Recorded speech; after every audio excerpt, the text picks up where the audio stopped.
हमारी लाइफ बहुत ही खूबसूरत है और उसमें चार चांद उस वक्त लगते हैं जब एक नन्हा सा मेहमान आपके घर में आता है और आप पेरेंट बन जाते हैं। आपको ऐसा लगता है कि सारी दुनिया की खुशियाँ उस मोमेंट में आपको मिल गई हैं। लेकिन जब पेरेंट्स अपने इन्फेंट्स की प्रॉब्लम को समझ नहीं पाते हैं तो वो अपने बच्चे से ज़्यादा खुद ही परेशान होने लग जाते हैं। और बच्चे इन्फेंट्स उनके साथ प्रॉब्लम ही यही रहती है, उस एज में ना तो उनमें बोलने की कैपेसिटी होती है, ना ही अपनी बात को समझाने की। उनके लिए ये सारी दुनिया नई होती है। जिस तरह से आपके लिए वो सारी प्रॉब्लम्स बिल्कुल नई होती हैं, उसी तरह से उस इन्फेंट के लिए भी सब कुछ बिल्कुल नया होता है। जिन पेरेंट्स को ऑलरेडी बच्चे का एक्सपीरियंस होता है कि बच्चे की परवरिश कैसे की जाती है, उनको तो काफ़ी चीज़ें समझ में आने लगती हैं। लेकिन जिनके लिए ये पहली बार का एक्सपीरियंस होता है और उनके लिए बहुत ही चैलेंजिंग सिचुएशन होती है। और वैसे भी आजकल तो जितने भी मेट्रोपॉलिटन सिटीज़ हैं वहाँ पे न्यूक्लियर फैमिली का ही ट्रेंड है। तो वहाँ पर क्योंकि घर में कोई बड़ा बुजुर्ग नहीं होता है तो वो बहुत ज़्यादा दिक्कत आती है। हमारी सोसाइटी में एक फैमिली रहती है जिनके यहाँ एक न्यूबॉर्न बेबी आया, और क्योंकि फैमिली में कोई बड़ा बुजुर्ग नहीं था, अब हॉस्पिटल में तो नर्स डॉक्टर्स ये सब आपके बेबी को संभाल लेते हैं, पर घर में कौन संभालेगा। तो अब आधी रात को बच्चा सो के उठा और रोने लग गया। अब दोनों पेरेंट्स जो थे वो परेशान होने लगा, क्या किससे पूछें, क्या करें। और उस सिचुएशन में खुद ही इलाज करना जो है वो एक नन्ही सी जान के लिए बहुत ही रिस्क की बात है।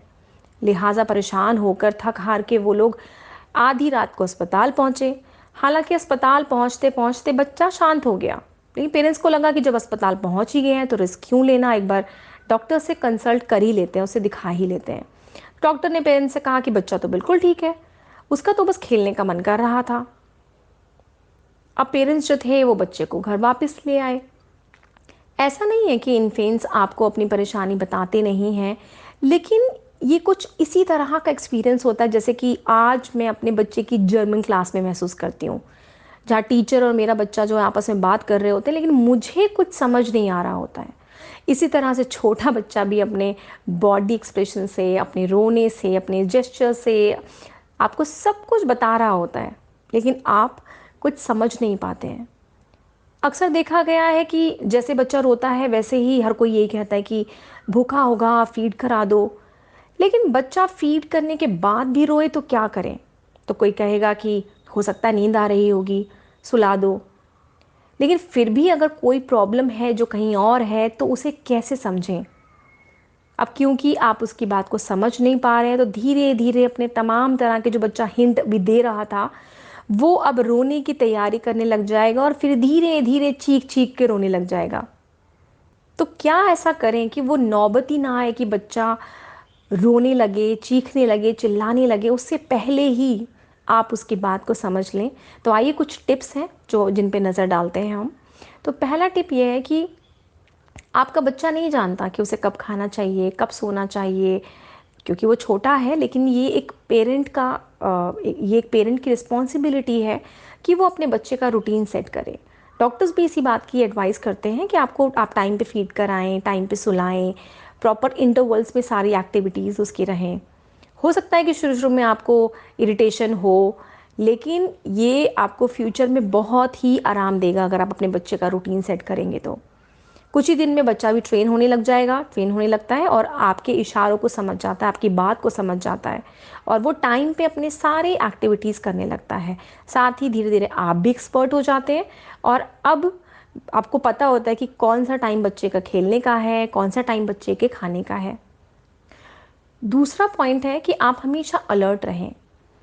अब आपने बच्चे का रूटीन सेट कर दिया है, आपको पता चल गया है कि बच्चा क्यों रो रहा है, क्यों परेशान हो रहा है, उसे कितनी देर में भूख लगती है, कितनी देर सोता है, कितनी देर एक्टिव रहता है, तो ये बात समझने लग जाएंगे आप। लेकिन मान लें कि ये सब जानकारी होने के बावजूद भी बच्चा रो रहा है और आप समझ नहीं पा रहे हैं, तो क्या करें? तो उस सिचुएशन में अलर्ट रहें, बच्चे को ऑब्जर्व करें कि कहीं ऐसा तो नहीं है कि किसी इंसेक्ट ने उसे बाइट कर लिया है या फिर उसे कहीं चोट लग गई है। कभी कभी ऐसा होता है कि फीड करते हुए जो बच्चे को चोक होने की प्रॉब्लम भी आती है। तो इस ऐसी किसी भी सिचुएशन में आप बस थोड़ा सा अलर्ट रहें और आप डॉक्टर से तुरंत के तुरंत कंसल्ट करें। तीसरी टिप है कि बच्चे को अकेला ना छोड़ें। हो सकता है कि आपको बहुत ही अर्जेंटली कहीं जाना हो और आपको लगे कि 1 ही मिनट की बात है, अभी आ जाऊंगी तुरंत से काम निपटा के, या अभी आ जाऊंगा तुरंत से काम निपटा के, पर फिर भी आप अपने बच्चे को 1 मिनट के लिए क्या 1 सेकंड के लिए भी अकेला ना छोड़ें। उस सिचुएशन में अगर आपको लगता है कि बहुत अर्जेंट है आपका जाना, तो आप अपने बच्चे को साथ लेके जा सकते हैं या फिर किसी भरोसेमंद इंसान के साथ उस बच्चे को छोड़ सकते हैं जो इस बात की पूरी जिम्मेदारी ले, आपके बच्चे की पूरी जिम्मेदारी ले। ये मान लीजिए कि अगर आप पहली बार पेरेंट बनने का एक्सपीरियंस ले रहे हैं, तो ये जो चैलेंजेस हैं ये आपको तंग करेंगे, परेशान करेंगे, जिसकी वजह से आप इरिटेट भी होंगे। तो इस सिचुएशन में आप फैमिली के बड़े बुज़ुर्गों के टच में हमेशा रहें, ताकि कोई भी परेशानी हो तो आप उनसे फ़ोन पे कांटेक्ट कर सकें, वीडियो कॉल पे बात कर सकें, उनको अपनी बात समझा सकें। और आपको ज़रा सी भी परेशानी महसूस हो तो आप तुरंत डॉक्टर की, पीडियाट्रिशियन की एडवाइस लेना ना भूलें। नमस्ते।